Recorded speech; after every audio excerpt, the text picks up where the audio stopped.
Kamala Harris spent $1 billion on her campaign. $1 billion with a B dollars. Over $1 billion. Then ended up with $20 million in debt. $1 billion campaign, and some of the things they spent, $15 million plus for celebrity event production. They paid Oprah Winfrey's organization $1 million. And they were still asking all of these people to give small dollar donations to the campaign.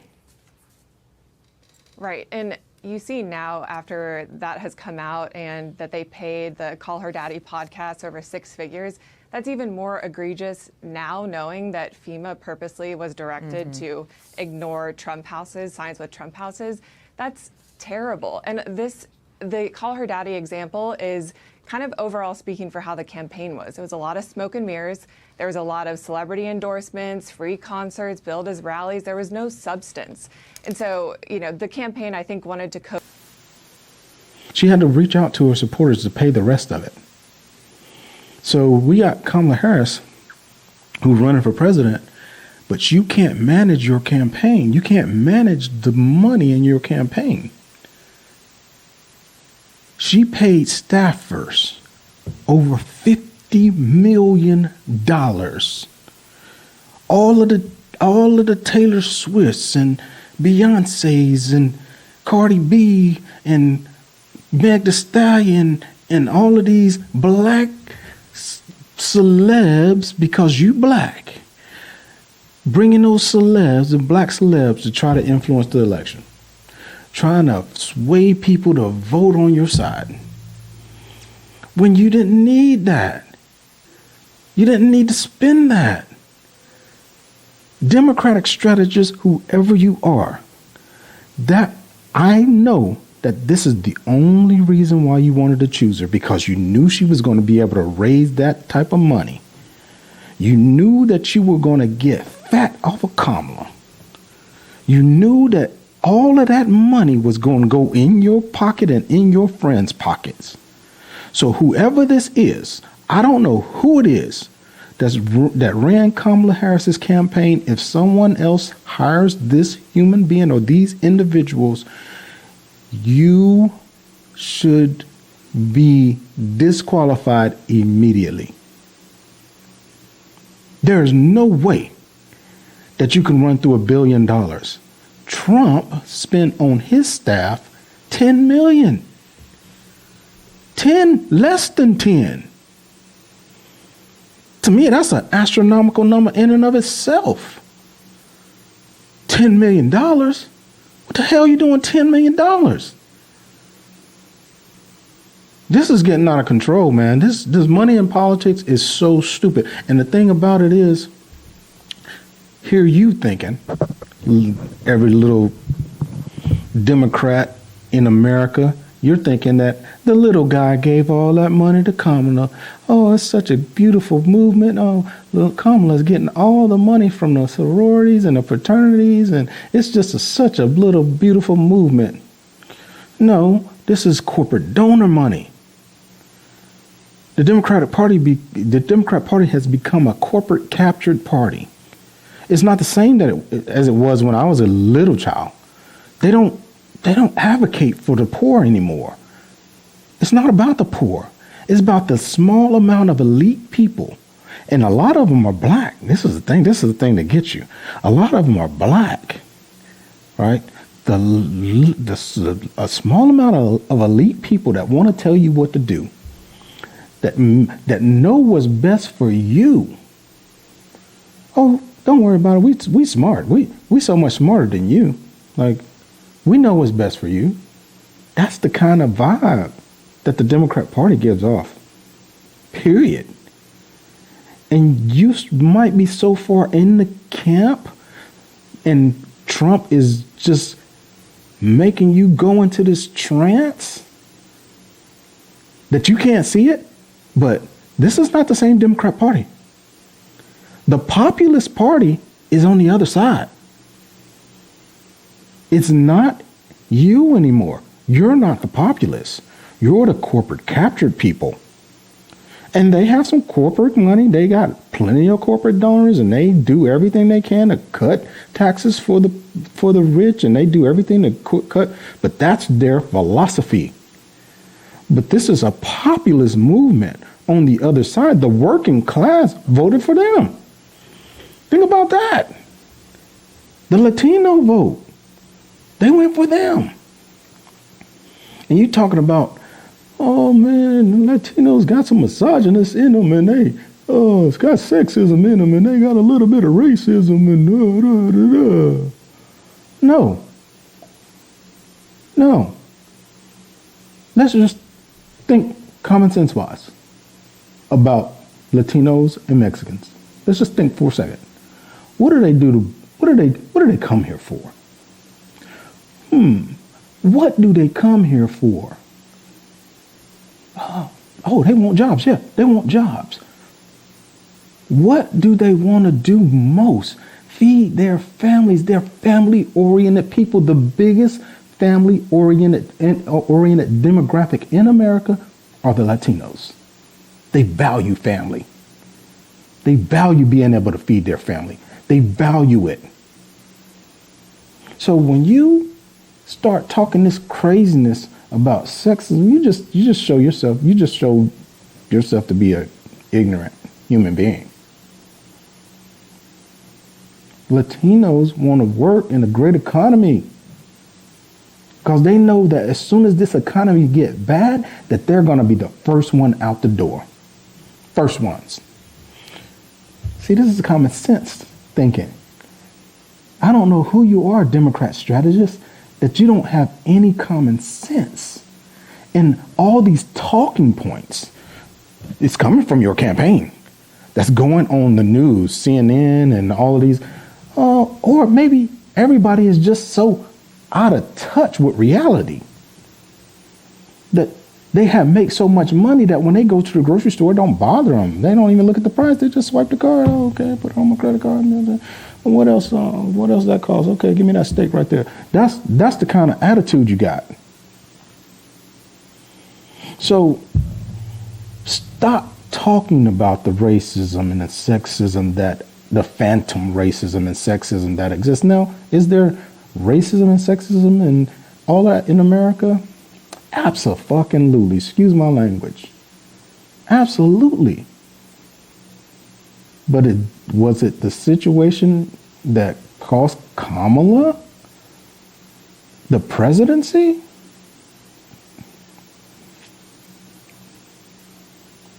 Y'all weren't paying attention. This woman couldn't even think of she couldn't come off the top of her head on anything. She does not have a bone in her body that's off the cuff. She has no authenticity. Now, Trump, he's authentic, man. There's only one of them. There's not two of them in this world. You know that, right? Let's be real. Let's be real right now. Is there two Trumps in the history of this world ever? Have you met any? I mean, this guy's authentic. You put somebody fake up against them, and the internet will expose you as a fake. It will expose you as a fake. So,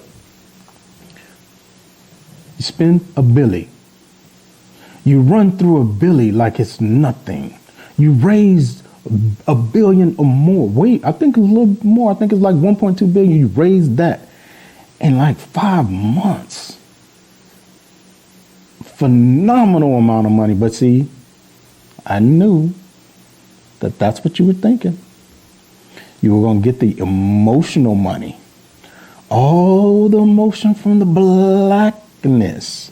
All the emotion from the womenness. You just wanted the money. See, when I say womenness, I mean the trans and all of the women was going to give you money. And you know it. And you got it in your pocket. You robbed this woman blind. I hope there's an audit, and I can't wait until the paperwork comes out so I can read it. I can send it to Rod Mathis, and me and Rod Mathis can go through this money and see where it all went. Because Rod Mathis, I think I got him coming to the middle. I hope so, Rod. One day you come to the middle, and we can convince others to come to the middle, and African Americans can wield their power from the middle and make people earn the vote instead of giving it up emotionally. But I got a plan. And I told Rod I had a plan. And hopefully you guys will throw $1 billion my way. I tell you what, if you throw $1 billion my way, it's a lot that's going to change. I'll change a whole city with $1 billion. Let alone the black community in that city. That's crazy. $1 billion in 5 months. You spend it. This is the most disgusting thing I ever heard in my life. But that's politics these days. Politics running through money like, it's nothing. And sad thing is that people say, oh, what do you care? You didn't give to the campaign. Hell no, I didn't. I didn't give no money this time. Last year, I probably gave close to $1,000. Last election to the Democrats. Probably gave close to $1,000 of money that I shouldn't have gave, given my circumstances and me putting on these podcasts and trying to do these podcasts. So I definitely could have used it. But I'm going to say this. There has to be some accountability. The Democratic Party did not come to their base. Yes, black men went for Trump a little bit more with Biden, but I see that y'all were offended and y'all never came our way, and I never said our name until Obama started speaking to us and saying some crazy stuff. Y'all just came to us then, right? That's when y'all recognized, and you was like, hey, we got you this time. We got some less weed criminality. We got some money to put in your pocket. Right? So what you gonna do this time? I can't wait. I can't wait to see it. I can't wait to see it. Yeah. Y'all gonna give us some of that money, huh? Well, anyway, but I really would like to see ideas. I really would like to see the ideas that come forth from the Democratic Party, so I won't just have to vote Republican. Because I didn't vote Republican this time. I voted at the top of the ticket for someone. I wrote her in, right? But next time, I will vote opposite. I will vote for the Republican Party. I will. All right? Because J.D. Vance, to me, is the best politician in America. That's just my opinion. He's the best politician in America. He answers questions better than anybody I've ever seen. So, and this is the age of authenticity and being direct and answering questions, because Trump has completely eliminated the possibility of a beautiful speaking, just flowery words type of candidate that tries to inspire from the words. He's eliminated that. You got to have more than that. You got to bring that plus bring some ideas and be able to explain the ideas, like you're supposed to. Trump has changed the political landscape forever. You can't bring like if Barack Obama ran against him now, he would blow Barack Obama out of the water because all of the flowery talk. But see, I think Barack probably would come back the next time, maybe beat him after learning, well, I can't talk like that. Then I have to just be real, direct and answer these questions straight, because he's probably one of the most skilled politicians of all time, him and Bill Clinton. Them two right there. And I'm going to say this, and it's going to cause controversy, but damn, Trump might have topped both of them. to come back from the dead like that, battle all of them judicial situations, go through this insurrection mess, then almost get shot, have multiple assassinations. This dude right here, let me tell you something about this guy. He earned my respect tenfold. That man is a man that needs to be respected. I know that it's hard for some to come to grips with that, and I get it, but I'm telling you, that dude's just a man's man. And I said I didn't vote for him. I didn't. That's on my word. That's on my kids. I didn't vote for him, but he is a man that you have to give him credit. He is a resilient force, and he created the largest movement in the history of America. But I talked about him on my last podcast. So this time I'm talking about the Democrats. Democrats push out, way out the cancers that's in your party. And you know what they are? I talked about them last time. Transitioning kids is done. Like, you better not. I hope they make it a law, make it illegal. I really do. I really hope they make that illegal. I really hope they would come and arrest parents that try to do some mess like that. I really do. And that's, you think that sounds a little bit extreme? It's not extreme to me. And that's how bad I want this stuff to stop. Let the children make the decision of their gender later in life on their own. Let them be children.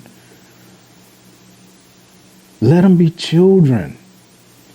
Let them decide on their own. Please get those ideas and ideologies out of their heads and let them choose on their own. Stop forcing these ideologies, stop forcing these things on children. Please. So, another thing. When I was doing Uber, I picked up these Filipino women, and man, one of them was real hot, but I was like, I can't do nothing because I'm committed to something. But she was giving me all the signals, and she hung back, and she I think it's something about that, she can't ask for my number or something. I don't know if it's like a Filipino thing, but she just hung back in the car and kept talking, but I just ended it with, I'm committed to something, man, So, but she was smoking hot, but they were saying in the car, American children are the worst children I've ever been around in my entire life. American children have no respect for us. American children make me want to go home. I have to do these 6 months, but they make me want to go home now. I want to go home. They're so disrespectful. These are things that all of them were saying. American children have no discipline, none. A lot of them don't really know how to read, especially the black ones. These are the things that was being said to me by these people that I picked up multiple times. And they would say it and emphasize it a lot. They can't read. And it was one of the most embarrassing things. But you know what I started thinking? Because this is the time I was a little bit kind of worried about the Democrat Party anyway. I started thinking, who kids are in those classrooms that's doing that craziness? What party would they probably be affiliated with? There might have been some Republicans here and there. But truthfully and honestly, them damn kids were with Democrats. So the embarrassment of where we've gone, how the food is affecting kids, how the CDC and the FDA is approving vaccinations left and right that we don't know what's in them, and then they just take them down after that and say, hey, this may be something wrong with these vaccines, but they've already given them all out. It's some things that has to be straightened up in America. There's some things that's got to get straight, and it's going to be a tough time. It's going to be a tough road. The first year is going to be one of the toughest years America ever had. I'm sure of that. It's going to be a very, very, very tough 2025. I know that for sure. But resilience, patience, understanding, being tough. These are the qualities that you're going to have in 2025. You're going to have to tough it out. Everybody's going to have to tough it out. Be tougher. Be smarter. Educate yourself. Understand what's going on around you. Understand your environment in your surroundings. But the biggest thing that could happen, that can change everything, is if you unite. And I ain't talking about uniting against the Trump administration, all that resisting stuff. Get that out of here. Do for your community. Get in your community and make it better. Get in your community and make it better. Help with the reading problem. There's a 20% of black children in school is reading at or above. 20% of black children in America are reading at or above grade level. Come to the community and help with that. Let's help kids. Let's help get in these communities and help these kids learn how to read. Let's help clean up these communities that has trash everywhere. There's going to have to be a lot of people that's going to be fired from government positions because the economy is going to go through a big mess. So there's going to be a lot of people that has to be fired. So we're going to have to unite as a country, or unite especially in the black community, to be able to serve and people don't go hungry and things of that nature, and there's not a lot of violence. Because it's coming. Yeah, tough time is coming. And you say, well, why didn't you vote for Kamala if you think tough times are coming? Well, it was going to eventually come. And I'd rather for it to come sooner than later. So these are the things that we need to come together and do and make sure that we come together as a community to battle. And no, I'm not homophobic. I'm not sexist. I'm anti-stupidity. I'm anti-dumb as hell shit that y'all just doing out there. I'm anti-stupidity. So let's stop with the dumb stuff and stop trying to transition kids and stop giving them hormone blockers and things like that. And, and I didn't think it was a big problem either until I started talking to the teachers. The teachers educated me on it. And that's what I did in the state of North Carolina. I voted for the teachers. I voted for more green. I voted for everybody that I could. That was, I voted Democrat for this state because of the teacher situation. And I voted for more green. Then, for everybody who wanted to handle money like Treasury and things like that, I voted Republican. Not that Republicans going to do a better job, but I think if I had my druthers on how, who's going to run the money the best, I would put it in the hands of a Republican because Democrats spend like crazy. So that's how I voted. I want this whole thing, the cultural mess that you've actually taken part in, Democrats. I want it to be shut down. I want you to push the cultural thing to the margins. And I want you to bring in ideas. Good ideas. Bring in some of those. Bring in some ideas that actually help people. Stop playing footsies with the corporate giants and get out here in the community and talk to the people. Then maybe I might vote for you, but that's not a guarantee, right? Because it's a weight process, a weighing process, okay, for our community, which one are we going to go for? And it's not emotional no more because y'all not going to pick anybody black, are you? No more. Nobody's coming this black. Anyway, this is the things I want to talk about. Mainly the Kamala thing, you know, the money with Kamala and how they just ran through $1 billion. Like, do you know what I can do with $1 billion? If I was a billionaire, see, I don't care nothing about money and status, and I've had all of that. And I was miserable with it. And I've been broke and happy. So I've been through all of this.